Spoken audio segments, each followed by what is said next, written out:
윤석열 대통령에 대한 영장 청구 문제를 두고 윤 대통령 측과 공수처가 또다시 충돌했습니다. 윤 대통령 측은 공수처가 윤 대통령 수사 과정에서 중앙지법에 영장을 청구했다 기각당했지만 이를 숨겼다는 의혹을 제기했는데 공수처는 체포 구속의 적법성에는 문제가 없다는 입장을 고수하며 영장 쇼핑에 대해 거짓으로 호도하지 말라고 반박했습니다.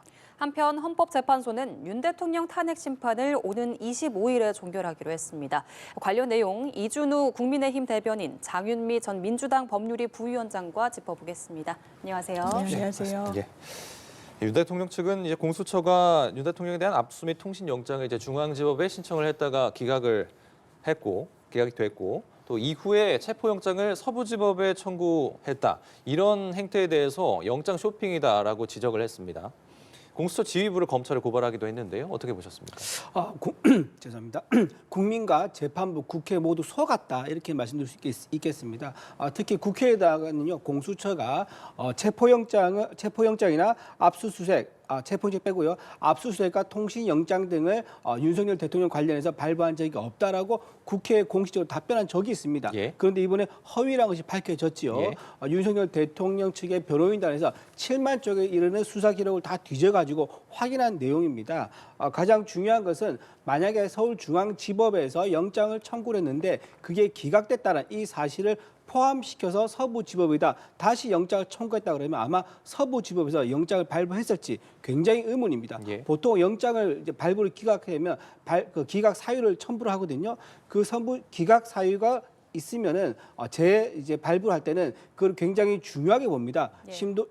신중하게 보는 거죠. 그렇다 그러면 아무리 우리법 연구회 출신이라 하더라도 서부지법에서 영장을 발부하기는 어려웠을 것이다. 따라서 재판부까지 속였다라고 말씀드리는 거고요. 또 공수처가 여러 번 국민 앞에 마이크에 서가지고 영장 청구한 적이 없다라고 얘기한 적이 있습니다. 따라서 이번에 공수처가 굉장히 크게 국민과 재판부와 국회에 대해서 거짓말을 한 게 이번에 들통이 났다 이렇게 볼 수 있을 것 같습니다. 예.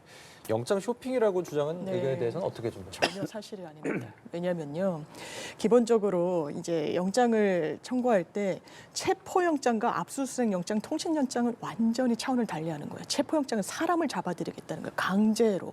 그래서 체포영장을 한번 청구했다가 기각된 전력이 있으면 재청구할 때 당연히 써야 됩니다. 예. 그런데 공수처 설명은요. 피의자 윤석열에 대해서 중앙에 체포영장을 청구한 적 없다는 거예요. 예. 뿐만 아니라 지금 거짓말이라고 그러시는데 압수수색 영장, 통신 영장과 관련해서 12월 한 6일에 그리고 8일에 피의자 윤석열에 대해서 받은 거 아니냐, 청구했던 거 아니냐. 그런데 안 되니까 중앙에서 서부로 넘어간 거 아니냐가 이 윤석열 대통령 측 대리인의 주장 내용인데요. 예. 일단 공수처에서는 그때 피의자 윤석열이란 건 이게 윤석열 대통령과 관련한 내란 수사의 관계자들입니다. 그러면 실무상 당연히 서면에 누구라고 씁니까? 피의자 윤석열이라고 쓰는 거지만 이 대상, 당사자가 바로 윤석열 대통령이 아니었다라는 거예요. 그렇기 때문에 이 기록만 파편적으로 보고 이거 윤석열 대통령에 대해서 중앙에서 기각되니까 이거 서부로 갔구나. 이건 사실관계를 완전히 호도하는 거고요. 또 하나는 설사 압수수색영장, 통신영장이 기각됐더라도 문제가 없는 겁니다. 왜냐하면 압수수색영장이랑 통신영장은요. 수사 과정 중에 이게 필요하다고 수사기관이 소명을 하면 법원은 잘 몰라요. 이 수사의 필요성에 대해서 지금 진행 중인 상황을 수사를 하지 마라. 이런 경우는 없거든요. 그래서 발부율이 거의 100%에 합니다. 그렇지만 구속하고 체포하는 건 완전 다른 영역이죠.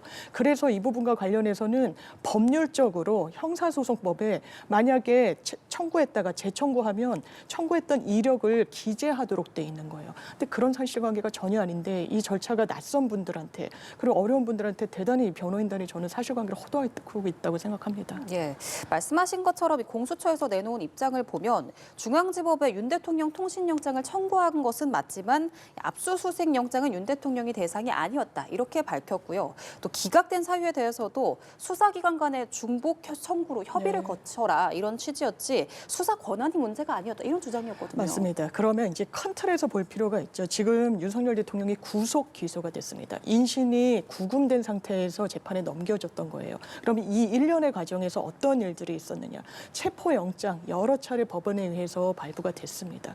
그리고 구속영장 청구했을 때 영장 실질심사를 거쳐서 또 영장이 발부됐어요. 이 여러 과정을 거치면서 각 재판부가 이거는 수사권과 관련해서 관할과 관련해서 문제가 없다라고 마침표를 찍은 겁니다. 그것도 여러 차례. 그걸 못 믿겠다라고 해가지고 체포영장 적부심은 또 중앙회에서 내지 않았었습니까? 그때도 마찬가지 결론이 나왔던 거예요.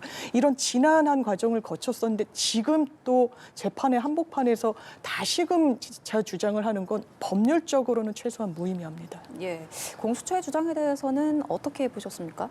지금 그 중앙지법에서 기각된 게 4건이라고 얘기하지 않습니까? 근데 서부지법에서는 3건이 발부됐습니다. 체포영장, 또 재발부 나왔었고 그다음 구속영장 나왔는데 서부지법에 있던 영장을 발부한 판사들 모두 다 우리법 연구회 소속입니다. 우리법 연구회 소속에서 발부했는데 아까 말씀드릴 때 보면 체포영장하고 압수수색영장, 통신영장 이렇게 3가지를 따져서 보면요.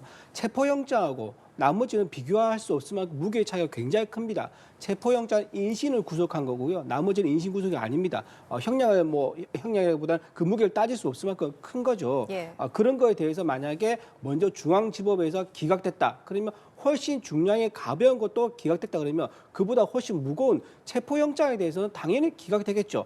그러니까 제가 보기엔 공수처가 중앙지법에다 가벼운 혐의로 영장을 넣고 나서 가벼운 영장 먼저 청구하고 이게 어떻게 반응하는가 보면서 태핑을 한 겁니다. 이게 체포영장을 넣었을 경우 나올까 안 나올까 이걸 태핑하고 나서 안 나올 것 같으니까 방향을 돌려서 우리법 연구회가 있는 나와 같이 서클 활동을 했던 오동훈 공수처장이죠. 오동훈 공수처장과 같이 서클 활동을 했던 서부지법으로 가자 해서 간 겁니다. 그래서 체포영장이 나왔지 않습니까? 근데 그 체포영장에 대해서 국회가 또 뭐라고 했습니까? 국회에서 민주당 의원들이요. 총을 맞아서라도 체포영장을 밀고 들어와서 집행을 해라라는 식으로 얘기했습니다. 자, 이런 식으로 체포영장이 나올까 안 나올까 중앙지법에 태핑을 하고 나오는 거 찾아가지고 서부지법에서 발부받고 나오니까 또 국회에서는 또 밀어붙여라. 총 맞더라도 밀어붙여라. 유혈 사태까지 독려하는 이런 황당한 일이 벌어졌는데 이게 과연 그냥 정당한 사법 절차인지 아니면 우리법 연구회와 공수처가 짜고 짬짬해서 진행한 건지 이거는 엄격히 따져봐야 되고요. 만약에 공수처가 중앙지법에서 기각된 사유 있지 않습니까? 이거를 첨부하지 않고 영장을 청구했다라고 하면 이거는 법원을 기만한 것이 되므로 위계에 의한 공무집행 방해 혐의까지 받을 수 있습니다. 그런 문제까지 심각한 사안이라고 말씀드립니다. 예. 한편 현재 윤 대통령은 이제 구속 취소 신문 결과를 기다리고 있습니다. 반면에 이제 김용현 전 국방부 장관은 구속 취소 청구를 했지만 받아들여지지 않았습니다. 같은 재판부에서 심리를 진행을 한 건데 윤 대통령 측이 제기한 이 영장 논란 이것이 좀 영향을 미칠 거라고 보십니까? 예, 당연히 영향을 미치겠죠. 예, 일단 첫 단추부터가 잘못 끼워졌다는 게 뒤늦게라도 밝혀졌으니까 바로 끼우는 게 맞다고 생각하고요. 그다음에 지금 구속 취소의 사유가 지난번에 영장이 발부됐을 때 주요 사유가 뭐였냐면 증거인멸 우려가 있다는 겁니다. 그렇죠. 아주 짧게 15글자로 얘기했거든요. 예. 보통 판사가 본인이 자신이 있을 때는요 사유를 길게 씁니다. 예. 하지만 자신이 없을 때는 짧게 씁니다. 왜냐하면 흠집을 안 잡히려고. 자신이 없었다. 예, 자신이 없었기 때문에 증거인멸 우려라는 사유를 갖다 붙였는데요. 예. 이것도 형평성에 말이 안 맞는 게 이재명 대표 같은 경우는 구속영장을 기각할 때 제일 야당 대표이기 때문에 증거인멸 우려가 없다고 했어요.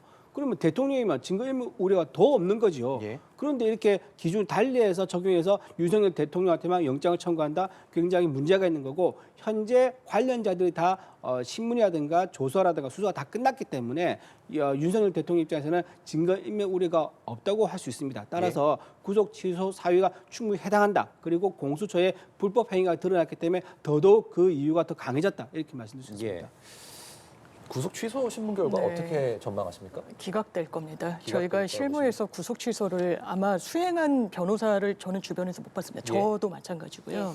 이게 어떤 경우에 주로 하는 거냐면 뭐 구속 적부심은 할 수 있지만 구속 취소라는 건 내가 재판받고 있는데 이 피고인이 진범이 다른 데서 잡힌 거예요. 이 혐의로 받고 있는데 그럼 이 사람 풀어줘야 되잖아요. 거의 그런 경우에 하는 그렇지 않는 한 그렇습니다. 되지 않을 것이다. 그리고 사유가 있죠. 범죄의 상당성이 없거나 아니면 도주 우려, 증거인멸의 우려가 없을 때 또 형사소송법에는 구속 취소의 사유로 적시되어 있기는 합니다. 그럼 윤석열 대통령이 주장하고 있는 사유를 보면 이미 수사가 많이 되지 않았냐, 더 이상 접촉하거나 인멸할 증거가 없다라는 취지의 주장도 하는데요. 이런 잣대로라면 구속 수감된 피고인들은 다 풀어줘야 되는 겁니다. 이를테면요. 공범들이 다 조사를 받고, 그리고 윤석열 대통령은 심지어 이런 우려가 사라졌다고 보여지지도 않습니다. 증인신문에 직접 나섰을 때 대단히 적극적으로 유도신문을 해요. 이렇게 했는데 그렇게 기억하는 거 당신 맞느냐? 그럼 김용현 전 장관, 지금 기억해 보니까 대통령님 말씀이 맞습니다. 예. 이런 거는 사실 말 맞추기로 보여지는 정황인 거죠. 예. 이런 사유들이 있는데 이것을 풀어준다라는 건 사실 법리적으로는 맞지가 않는 부분이 있고요. 또 지금까지 수사가 잘못됐다. 중앙에서 하다가 서부로 왔는데 그럼 서울중앙지방법원에서 압수수색 영장이랑 통신영장이 왜 기각됐는지를 보면 되는 거 아니겠습니까? 이게 수사 초기예요. 12월 6일, 8일은 개헌 바로 그 주에 있었던 거 아니겠습니까? 그러면 법원 입장에서 봤을 때 이게 영장이 너무 우후죽순으로 올라오는 거예요. 경찰이 신청한, 검찰이 청구한 영장이 있고, 검찰이 청구한 영장, 공수처 청구한 영장이 중복이 되다 보니까 이거 교통정리가 필요합니다라는 취지였어요. 수사하지 말거나 이게 적법하지 않다거나 수사권이나 관할에 문제가 있다는 내용이 아니었다는 점을 거듭 말씀드립니다. 예, 알겠습니다. 한편 어제 진행된 국회 국조특위 4차 청문회는 윤 대통령 탄핵 심판의 대리전 양상으로 진행이 됐습니다. 야당은 비상계엄 당시 계엄군의 국회 단전 지시 여부, 그리고 사람을 묶는 포박용 케이블타이 사용 의혹을 집중적으로 파고들었고요. 여당은 홍장원 전 차장의 메모를 고리로 신빙성 문제를 제기했는데 어떻게 보셨습니까? 일단 단전 먼저 말씀드리면 곽종근 사령관이 헌재에서 답변하는 게 있습니다. 그 속기를 제가 그대로 읽어드리면 공포탄, 테이저건, 단전 이거는 증인이 생각한 거죠라고 대통령 측에서 묻습니다. 예, 그거는 제 생각입니다라고 답변하고요. 대통령 지시한 게 아니죠라고 되물었을 때 네, 그거는 제 생각을 특임 단장과 논의하면서 물어보고 이렇게 했던 겁니다라고 했습니다. 그러니까 누구한테 지시받은 것도 없었고요. 본인이 또 지시를 하달한 적도 없는 거예요. 그런데 단전에 현상이 있었던 거죠. 밑에 현장에 그 영상도 나오지만 불을 잠깐 껐다 켰다 하지 않습니까? 예. 그 현장에 있던 이제 요원들이 이제 막히니까 그러니까 소방 소화전 이거 뿌리면서 이제 밀려났지 않습니까? 밀려나다 보니까 아마 현장에서 즉흥적으로 단전하는 그런 조치가 있었던 것 같아요. 근데 그거를 어떤 지휘 체계에 의해서 대통령부터 내려온 게 아니냐라고 억지로 엮어서 얘기하는 거 말이 맞지 않다 생각 들고요. 또 홍장원 차장 같은 경우는 메모 있지 않습니까? 지금 자료 영상이 있는지 모르겠는데 그 메모 최초에 본인이 썼다는 날렸었다는 그 메모를 보면은 노란색 그 종이에 보면 그 메모가 도저히 무슨 글자인지 알아볼 수 없는 내용입니다. 무슨 상향 문자인지 아니면 무슨 부적인지 그리고 그 옆으로 끄여 있는 저 나오네요. 저 옆에 끄여 있는 저 글자들이 저기서 자음과 모음 어떻게 구분할 수 있습니까? 그런데 저걸 가지고 정서를 하라고 옆에 보좌관한테 시켰다? 저는 도저히 말이 되지 않는다 생각하고요. 누군가가 처음부터 또는 박선호 의원 저 필체와 유사하다는 얘기도 나오고 있는데 박선호 의원 필체도 필체 감정을 헌재에서 해야 된다라는 생각하고 저런 메모가 처음부터 박선호 의원한테 넘어갔기 때문에 저 메모에서 시작된 내란 프레임에 대한 의혹은 굉장히 처음부터 뿌리채 잘못된 거다. 그러니까 처음부터 민주당에 의한 프레임 공작이 아니었겠느냐 이런 의혹을 떨칠 수가 없는 겁니다. 예, 야당과 여당이 계속해서 이제 탄핵 심판과 마찬가지의 양상을 펼쳤는데 어떻게 보셨습니까? 이거는 사실관계의 문제지 정파적인 문제가 아니잖아요. 그러면 이른바 팩트체크를 해보면 되는 겁니다. 곽종근 전 사령관이 대통령으로부터 직접 단전해라, 단수해라 이런 지시는 안 받은 것 같아요. 이 진술을 보면요. 그런데 어떤 맥락 속에서 단전은 실제로 이뤄진 건 맞으니까 어떤 맥락 속에서 이루어졌냐면 대통령이 막 다그치더라는 거예요. 빨리 의원들 끌어내라. 그리고 어제 국조특위 국회에서 열렸던 부분은요. 이런 지휘 계통에 있는 사령관들이 아니라 지시를 받아서 정말 이 현장에서 추진을 했던 이 군 인력들이 대단히 상세하게 증언을 합니다. 그 당시에 곽종근 전 사령관의 진술은 이래요. 증언도 그렇고 법정에서도 하도 그렇게 대통령이 종용을 해서 내가 테이저건이라도 쏴야 되나? 내가 이거 공포탄이라도 쏴야 되나? 문을 부숴야 되나? 라고 생각했다라는 거예요. 그러니까 아마 그 맥락에서 단전 지시가 있었던 것 같은데 이게 대통령 지시였다는 걸 그 하위하 부대원들이 다 알고 있었다는 거예요. 국회에서 의원 끌어내라는 대통령의 지시와 관련한 내용이 공유가 되고 이 부분과 관련해서 복명복창을 했다는 겁니다. 군에서 그렇게 하잖아요. 그러면 이 지시가 단전이란 말만 없었지만 의원을 끌어내라는 건 위헌 위법성에 굉장히 명징한 증거인데 이게 없습니까? 심지어 조지호 경찰청장은 어떻게 검찰에서 진술했습니까? 대통령이 그 국면에서 6번을 전화해서 이른바 닥달을 하더라. 빨리 잡아내라. 빨리 끌어내라고요. 이거 없는 사실입니까? 이거 부인하기 어려울 겁니다. 또 하나 메모는요. 이거 본질을 봐야 됩니다. 큰 틀을 봐야 되는 거예요. 이 사람이 어디서 했는지 뭐 글씨를 어떻게 했는지보다 중요한 거는요. 정말 체포조 명단이 있었는지 이 14명의 실체가 이 주장에 부합하는지입니다. 그렇다면 홍장원 전 차장의 진술 내용은 그 큰 골자에서는 전혀 흔들림이 없었어요. 그리고 혼자만 이야기했으면 탄핵이 비교적 용이합니다. 이거 혼자만 얘기하는구나. 전혀 그렇지 않아요. 왜냐하면 이 방첩사 관계자도 이 14명에서 15명 이름 아주 겹치게 거의 유사하게 이야기를 합니다. 또 그 사람만 얘기하나요? 아니요. 조지호 경찰청장도 똑같이 이야기합니다.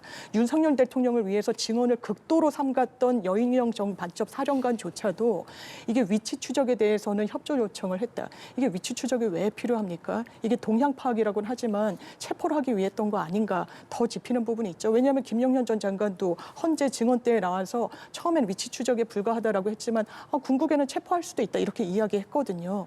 그렇다면 사실관계를 재판부가 과연 어떻게 보겠습니까? 예, 알겠습니다. 예. 다음 주 화요일 이제 헌법재판소가 11차 변론 이제 마지막 재판을 이제 열기로 했습니다. 윤 대통령 측과 국회 측에 그동안에 이제 많은 증인들이 나와서 증언을 했지만 시간 제한 없이 마지막 최후 진술을 받겠다 이렇게 밝혔는데요.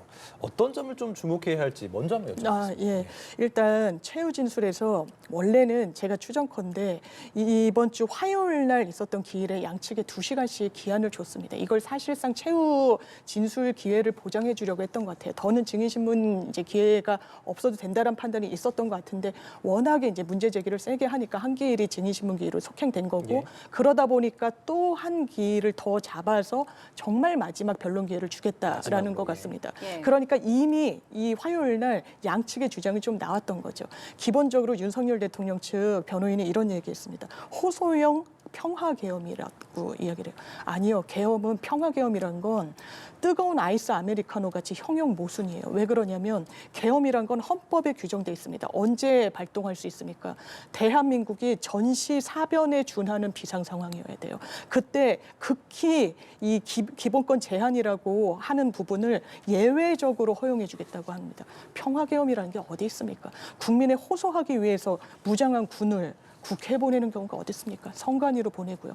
이건 그 자체로 위헌 위법하고 포고령 자체도 모든 정치 행위를 금한다. 이미 문서로 나왔습니다. 계엄이 되더라도요. 모든 정치 행위를 금할 수 없습니다. 국회의 입법 권한은 그리고 계엄 해제 권한은 아무리 계엄이 설사 정당하더라도 군의 통할 아래 둘 수 없는 것이거든요. 근데 윤석열 대통령은 최소한 이 변론 과정 중에 그걸 뒤집을 만한 이런 과정과 진술, 증언 이끌어내지 못했습니다. 왜냐하면 그게 사실관계가 아닐 거기 때문이거든요. 그렇다면 아마 이 재판은 3월 중순 이전에는 저 개인적으로는 파면으로 이 결정이 나올 것 같습니다. 예. 어제 이제 한덕수 국무총리도 처음으로 이제 증언대에 서서 양측의 입장을 두 측의 입장을 모두 이제 옹호할 만한 어떤 증언을 했다고 이제 좀 보여지는데요. 그동안에 이제 증언들을 이제 다 정리를 해서 마지막으로 최후 진술을 좀 받겠다. 이렇게 마지막 재판에서 좀 계획을 세우고 있는 것 같습니다. 어떤 점 좀 주목해야 되겠습니까? 저는 일단 다음 주가 마지막 최후 진술이 아닐 수 있다라고 생각을 해요. 그렇게 보시죠. 예, 그렇죠. 왜냐하면 어제죠. 공수처에서 불법 행위가 이제 증거로 통해 가지고 밝혀졌습니다. 이거 논란 쉽지 않습니다. 첫 단추부터 영장 청구했던 어떤 사실을 숨겨 가지고 후속 조치로 나온 영장이기 때문에 그 영장이 이어지는 후속 행위가 정당성이 있느냐 이 문제에 대한 판단을 해야 될 거예요. 그래서 좀 상당히 오히려 시간이 늘어질 수 있는 사유가 이번 주말 사이에 만들어질 수가 있다고 보고요. 또 하나 지금 박근혜 전 대통령과 비교를 하면 박근혜 전 대통령 17번 변론했거든요. 근데 지금 윤석열 대통령은 사안이 훨씬 복잡하고 증인도 많습니다. 40명 가까운 증인 신청했습니다. 하지만 받아들이기 얼마 안 되죠. 이렇게 나머지 증인들에 대해서 제대로 증언 진술을 받지 못한 것 그리고 직접 직접 신문도 못하게 막은 거 이런 것들 때문에 형평성 때문에 아마 평의회에서 제가 보기엔 이거를 더 기회를 줘야 되는 거 아니냐. 예. 지금 이 상태에서 결론 내리면은 아마 헌재의 존재가 국민들로부터 심하게 비판을 받을 수 있다라는 이런 문제가 있을 거예요. 제가 알기로는 평의회가 굉장히 4대4로 팽팽하다고 합니다. 이 4대4 팽팽하다 보니까 권한 소장 대인인 문영배 재판관이 4대4 동수면 본인이 판단할 수 있는 거고요. 예. 그렇게 해서 어렵게 지금 한 단계 넘어가고 있는 거예요. 그런데 이렇게 마지막 순간에 또 다시 4대4 팽팽한 상황이 이어진다 그러면 이거는 한 번 더 기회를 주지 않고는 좀 이렇게 가기 무리가 있겠다 이런 판단을 할 수 있을 가능성이 높다 보고요. 예. 그리고 또 곽종근 사령관이 이런 말을 했습니다. 여인혁 방첩 사령관한테 말을 맞추자는 제안을 받았었고 그때 그 말을 듣고 거짓말을 한 게 초기에 거짓말을 한 게 굉장히 후회된다라고 주변에 토로를 했다고 해요. 예. 그리고 또 김민태 단장도 그 박범계 의원하고 이런 김병준에 둘러싸여 가지고 처음에 회유당해서 답변했다라고 얘기를 했지 않습니까? 그러면 이 사람들 추가로 불러 조사를 해야 됩니다. 그런데 곽종근 사령관 김민태 특임단장 안 불렀어요. 그러니까 이런 부분들 계속 문제가 있기 때문에 이거를 덮어두고 그냥 최후 변론을 받기 어려울 거다 예. 이렇게 생각합니다. 예. 예. 한편 주말인 오늘 서울 도심에서 윤 대통령 탄핵 찬반 대규모 집회가 열릴 예정입니다. 어제 고려대 졸업식에서도 맞불 집회가 열렸는데 이때 이 캠퍼스 안에 유튜버와 외부 단체가 밀려 들어오면서 혼란이 빚어지기도 했습니다. 어제 상황 어떻게 보셨습니까? 지금 그 전국 대학생들이 자발적으로 탄핵 반대 시국선을 한다는 거 이거 굉장히 의미가 큽니다. 2030 젊은 세대들이 지금 태어나자마자 지금 선진국인 세대에 살고 있는 그런 국민 아니겠습니까? 예. 지금 국민 소득이 4만 불 가까이 1인당 GDP가 4만 불 가까이 되는 이런 대한민국에 살고 있는데 그렇다 그러면 굉장히 건전하게 국가의 미래와 그다음에 경제를 위해서 본인도 졸업하면 취직을 해야 되고 또 자본주의 사회에서 자유시장 속에서 본인의 기회라든가 뜻을 펼쳐야 되는 세대인데 얼마나 현재 이 상황에 대해서 엄중하게 보겠습니까? 더군다나 지금 중요한 거는 다음 주에 보면 광주에서 조선대라고 있습니다. 광주에 있는 조선대에서까지 탄핵 반대 시구선을 한다고 하더라고요. 그리고 이번 주말에는 부산대가 하고요. 또 다음 주에 이화여대가 하고 이런 식으로 전국에 있는 주요 대학 또는 지방에 있는 거점 대학들이 전부 다 학생들이 들고 일어나서 시국선을 한다는 거 이게 현재 여론조사에서 나오는 것과 크게 다르지 않다. 국민 여론과 2030 세대의 여론이 굉장히 탄핵의 형평성에 대해 주목하고 있다.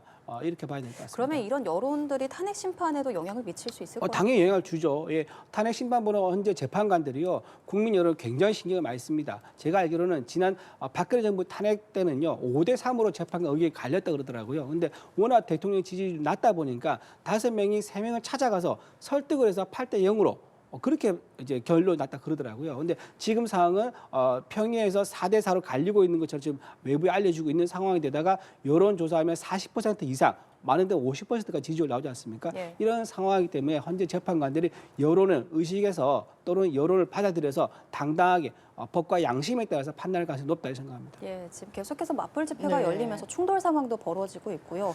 여러 메시지들도 나오고 있는데 이런 부분에 대해서 탄핵 심판에 어떤 영향을 미칠 수 있을까요? 저는 무엇이 두려워서 학생들이 탄핵에 찬성한다는 의견을 학내에서 집회를 하는데 이른바 맞불 저격 시위 형식으로 그 학교를 극우 유튜버들을 대동하고 찾아가는 건지 도저히 모르겠습니다.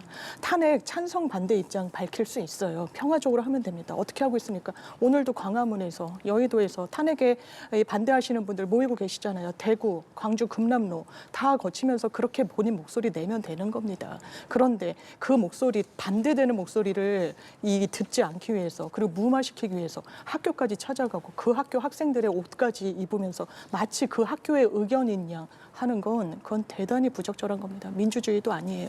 뭐가 두려워서 이렇게 다른 반대 목소리를 내지 못하도록 하는 겁니까? 그리고 헌법재판소, 형사재판 마찬가지지만 여론재판이 아닙니다. 네. 재판은 법과 헌법에 따라서 법률에 따라서 각 재판관들이 양심에 따라 하는 겁니다. 4대4라고 말씀드리는데 아니요. 많은 법조인들이 8대0 기각을 예측합니다. 왜냐하면 이건 정파의 문제가 아니에요. 박근혜 전 대통령 때도 어떻게 했습니까? 박근혜 전 대통령이 임명하고 이 국민의힘의 전신인 보수정당에서 임명한 재판관들 다 8대 0으로 이 기각을 인용을 했던 거죠. 예. 파면을 선언했던 겁니다. 왜냐하면 이건 대한민국의 헌법의 근간을 지키는 문제예요. 계엄이 불법적이라는 건 법조계에서는 최소한 이론의 여지는 크게 없는 것 같습니다. 예, 두 분 말씀은 여기까지 들어보도록 하겠습니다. 이준우 국민의힘 대변인, 장윤미 전 민주당 법률위 부위원장과 이야기 나눠봤습니다. 고맙습니다. 네, 감사합니다.